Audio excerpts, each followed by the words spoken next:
I invite her to address the General Assembly.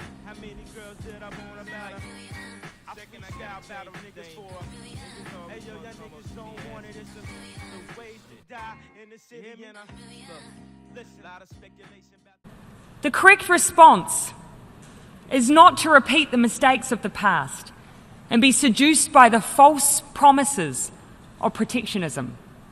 Rather, we must all work to ensure that the benefits of trade are distributed fairly across our societies. The United States will not be taken advantage of any longer.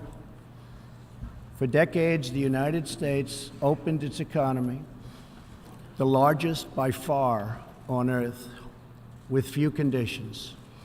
We allowed foreign goods from all over the world to flow freely across our borders. Yet, other countries did not grant us fair and reciprocal access to their markets in return.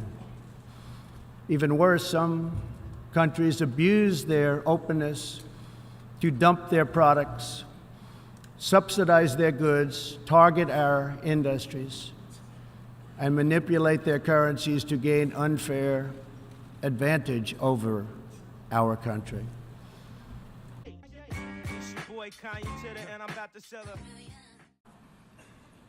And if we're looking for an example of where the next generation is calling on us to make that change, we need look no further than climate change. Virtually everywhere socialism or communism has been tried, it has produced suffering, corruption, and decay. Socialism's thirst for power leads to expansion, incursion, and oppression. All nations of the world should resist socialism and the misery that it brings to everyone.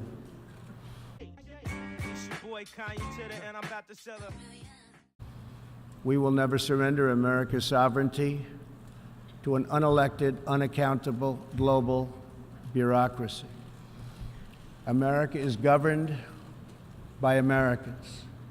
We reject the ideology of globalism, and we embrace the doctrine of patriotism. Together, we must rebuild and recommit to multilateralism.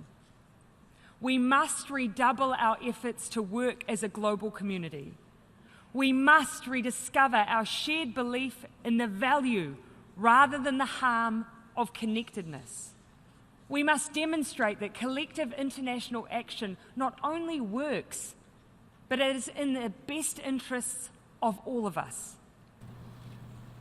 As my administration has demonstrated, America will always act in our national interests.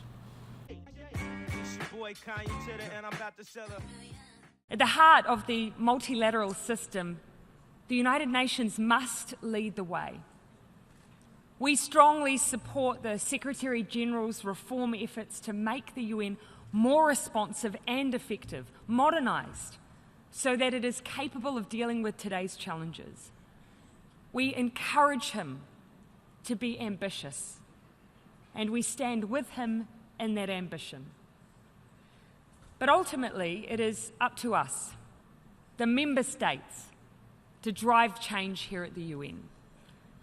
I spoke before this body last year and warned that the UN Human Rights Council had become a grave embarrassment to this institution, shielding egregious human rights abusers while bashing America and its many friends.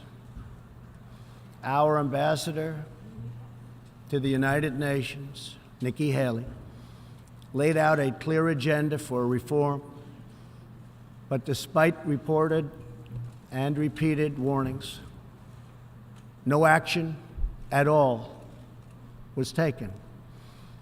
So the United States took the only responsible course. We withdrew from the Human Rights Council, and we will not return until real reform is enacted.